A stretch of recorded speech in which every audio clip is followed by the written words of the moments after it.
নমস্কাৰ দৰ্শকসকল, ভগৱান শ্ৰীকৃষ্ণৰ দশম অৱতাৰৰ ভিতৰত পঞ্চমটো অৱতাৰেই আছিলে পৰশুৰাম।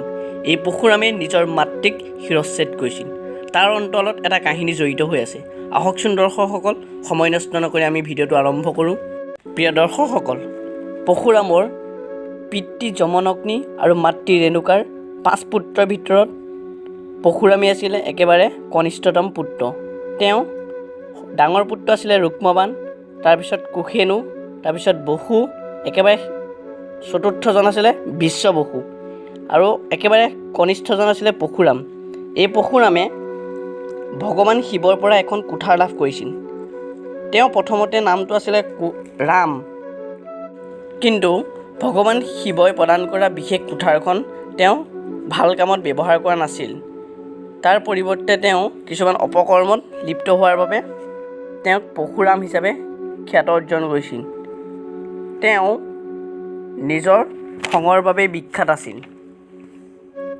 এবাৰ কাটবীৰে পৰশুৰামৰ অনুপস্থিতিত এখন আশ্ৰম ধ্বংস কৰি পেলাইছিল। তেতিয়া পৰশুৰামে খঙত মূৰ্ধচন্ন হৈ সেই কাটবীৰক কাটি টুকুৰা টুকুৰ কৰিছিল আৰু পৃথিৱীৰ বুকুত 21 ঘাপ মাৰিছিল আৰু 5খন জিলা তেজেৰে ৰাঙলী হৈ পৰিছিল। এদিনাখন যমনগ্নিয়ে গা ধুবৰ বাবে পত্নী ৰেণুকাক গংগা নদীৰ পৰা পানী আনিবলৈ পঠিয়াইছিল আৰু পানী আনিবলৈ আহোঁতেই নদীত গা ধুই থকা এজন ধুনীয়া ৰাজকুমাৰক দেখি তেওঁ মোহিত হৈ পৰিছিল। এইবোৰ দেখি তেওঁৰ মন বিচলিত হৈ পৰিছিল। নদীৰ পাৰত তেওঁ ৰাজকুমাৰজনক বহু সময় ধৰি চাই থাকোঁতে সময় পাৰ কৰিছিল। তেতিয়া তেওঁ পাহৰি গৈছিল যে স্বামীয়ে তেওঁ নিবলৈ দিয়া পানীৰ বাবে যে অপেক্ষা কৰি আছে সেই কথা। কিছু সময় পিছত যেতিয়া ৰেণুকাই পানী লৈ ৰাজকক্ষত প্ৰৱেশ কৰিছিল, তেতিয়া মহাঋষি যমনগ্নিয়ে নিজৰ জ্ঞান শক্তিৰ সহায়ত এই কথা গম পাইছিল আৰু তেওঁ ডাঙৰ পুত্ৰ ৰুক্মবাণক নিজৰ মাকক হত্যা কৰিবলৈ আদেশ দিছিল। কিন্তু ৰুক্মবাণে সেই আদেশ অস্বীকাৰ কৰিলে। তাৰপিছত ঋষি যমনগ্নিয়ে আন 3জন পুত্ৰক পাৰে হত্যা কৰিবলৈ কৈছিল, কিন্তু এজনো পুত্ৰও সেই কথা অস্বীকাৰ কৰিলে। ইয়াৰ পিছত ঋষি যমনগ্নিয়ে তেওঁ সৰু পুত্ৰ পৰশুৰামক নিজৰ মাতৃ আৰু পিতৃৰ আজ্ঞা নমনা ভায়েককেইটাক হত্যা কৰিবলৈ আদেশ দিলে। সেই কথা শুনি পৰশুৰামে প্ৰথমে আচৰিত হৈছিল আৰু দেউতাকৰ শক্তিৰ বিষয়ে আগতেই জানি দেউতাকৰ আদেশ পালন নকৰে তেন্তে তেওঁ দেউতাকৰ অভিশাপ পাব বুলি ভাবিছিল, আৰু যদি দেউতাকৰ আজ্ঞা পালন কৰে তেন্তে দেউতাকে তাৰ প্ৰতি প্ৰসন্ন হ'ব আৰু তেওঁ যি বিচাৰে তাকে সেয়া বৰ হিচাপে প্ৰদান কৰিব।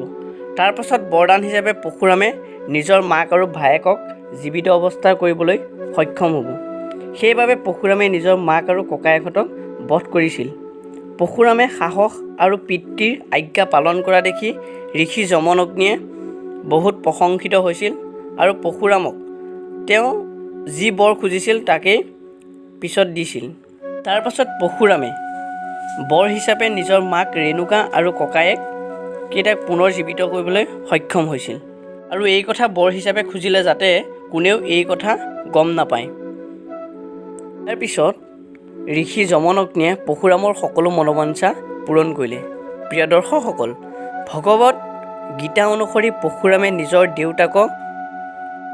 দেউতাকক তপস্যাৰ বিষয়ে আগতেই জানিব পাৰিছিল আৰু সেইবাবেই নিজৰ মাকক হত্যা কৰিবলৈ তেওঁ সিদ্ধান্ত লৈছিল।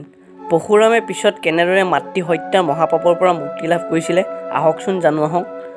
পৰশুৰামে মাতৃ হত্যাৰ পিছত তেওঁ কুঠাৰখন হাতৰ পৰা আঁতৰোৱা নাছিল। তেতিয়া পৰশুৰামে কেনেকৈ এই মহাপাপৰ পৰা মুক্তি লাভ কৰিব পাৰিব, তাৰ বাবে ঋষিমুনি যমনগ্নিৰ ওচৰলৈ যাওঁতে ক'লে যে তুমি বিভিন্ন মঠ মন্দিৰ দৰ্শন কৰি একেবাৰে শেষত একান্ত মনেৰে ভগৱান বিষ্ণুক প্ৰাৰ্থনা কৰা, তেতিয়া তুমি সেই মহাপাপৰ পৰা মুক্তি লাভ কৰিব পাৰিবা।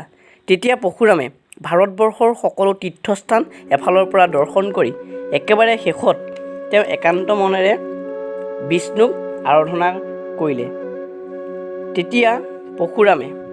তেতিয়া মহাদেৱ শিৱই দৰ্শন দিলে আৰু তেতিয়া শিৱই ক'লে যে তুমি কুশল নগৰত থকা পণ্ডিত বিষ্ণু বধৰাইক সাক্ষাৎ কৰা, তেওঁহে তোমাক সেই পাপৰ পৰা মুক্তি দিব পাৰিব। তেতিয়া বিষ্ণু বধৰাই পৰশুৰামক ক'লে যে তুমি উত্তৰ পূৰ্বাঞ্চলৰ মনোমোহা প্ৰাকৃতিক সৌন্দৰ্যই ভৰপূৰ মাজৰ মহেন্দ্ৰগিৰি নামৰ পৰ্বত এটা আছে। সেই পৰ্বতত থকা ব্ৰহ্মকুণ্ডৰ পাৰটো তেওঁ কুঠাৰেৰে কাটিলেই যি জলধাৰা ওলাব আৰু তাত স্নান কৰাৰ লগে লগে হাতৰ কুঠাৰখন সৰি পৰিব আৰু লগে লগে মাতৃ হত্যাৰ নিচিনা মহাপাপৰ পৰা মুক্তি লাভ কৰিব পাৰিব। আৰু সেইবাবে সেই ঠাইডোখৰ যুগ যুগান্তৰ ধৰি তোমাৰ নামেৰে নামাকৰণ হৈ থাকিব। পিছত পণ্ডিতৰ আজ্ঞা অনুসৰি পৰশুৰামে ব্ৰহ্মকুণ্ড পালেগৈ আৰু কুণ্ড কুঠাৰেৰে ছিঙি জলধাৰা বৈ আহিলে আৰু তাৰ পৰাই অসমৰ মাজেদি বৈ যোৱা ব্ৰহ্মপুত্ৰ নদীৰ সৃষ্টি হ'ল। গতিকে দৰ্শকসকল, আশা কৰিছোঁ ভিডিঅ'টো চাই ভাল পালে তেন্তে এটা লাইক কৰক, শ্বেয়াৰ কৰক আৰু চেনেলটো যদি প্ৰথমবাৰ চাইছে তেন্তে ছাবস্ক্ৰাইব কৰক। ধন্যবাদ।